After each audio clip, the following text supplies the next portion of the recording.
see OOP as the crown gem of computer science. The best code organization solution. All of our troubles will be solved. Our programs can only be written in this way. Given to us by the one and only genuine God of programming himself. Until it isn't, and people become overwhelmed by abstractions and a complex graph of promiscuously shared changeable things. Search your feelings, you know it to be true. Instead of tackling real-world problems, valuable time and brainpower is spent thinking about abstractions and design patterns. Object-oriented programming was established with one objective in mind: to manage procedural code-based complexity. To put it another way, it was designed to help with code structure. There is no objective and available evidence that object-oriented programming is superior to procedural programming.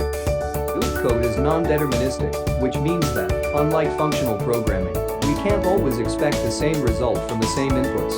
This makes it difficult to reason about the program. Restricting our options. The options available to programmers are limited by OOP. In fact, the fewer options available to programmers, the more robust their code becomes. OOP gives developers far too many tools and options without imposing the appropriate constraints. Despite the fact that OOP claims to address modularity and promote reusability, OOP encourages the usage of shared mutable state, which has been repeatedly demonstrated to be hazardous.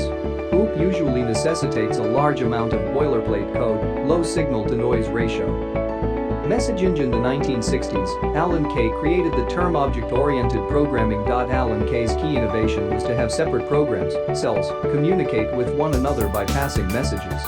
The current situation of the autonomous programs would never be revealed to the public. Encapsulation. That is all there is to it. Inheritance, polymorphism, the new keyword, and a plethora of design patterns were never intended in OOP. The mutable state. What is a changeable state, exactly? Any state that is subject to change. In OOP, think of variables or fields. At the heart of OOP is the conceptual juggling of mutable states. The existence of methods on an object is solely for the purpose of mutating that object. State of disarray. OOP exacerbates the problem of code organization by dispersing state throughout the program. The dispersed state is subsequently shared indiscriminately among many things. Every object in OOP has its own state, and when writing a program, you must keep track of the state of all the objects you're currently dealing with.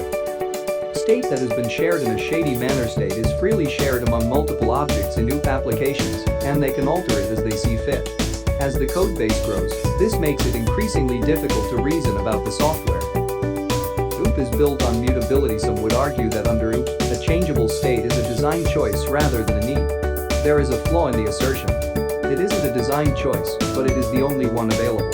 Yes, immutable objects can be sent to methods in Java C#, but this is rarely done because most developers prefer to use data modification. Even if programmers try to use immutability properly in their OOP systems, the languages have no built-in capabilities for immutability or working with immutable data, i.e. persistent data structures.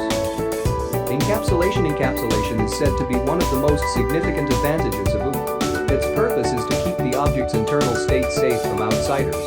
However, there is a minor issue with this. It's not going to work. Encapsulation permits, and even promotes, dangerous code to infiltrate our codebase, causing it to rot from the inside out. Methods. Properties. Methods are attributes that enable access to specific fields, are no better than simply modifying a field's value. Whether you use a fancy property or a method to change an object's state, the result is the same: mutated state. The issue with real-world simulation. Some argue that OOP is an attempt to model the real world. This is simply not the case. OOP has no real-world application. One of the most common OOP blunders is attempting to model programs as objects. Data structures and functions. Objects, also known as nouns, are the foundation of OOP. One of OOP's main flaws is that it forces everything into nouns. It's also not necessary to model everything as nouns. Objects should not be used to model operations, functions. When all we need is a function that multiplies two numbers, why are we compelled to construct a multiplier class? Simply have a multiply function and let data and functions be data and functions, respectively. Testing at the unit level. Unit testing is quite important in the automated testing process. Writing tests for legacy code is even more difficult, practically impossible, with OOP. The challenge of testing legacy OOP code has spawned entire businesses, type mock.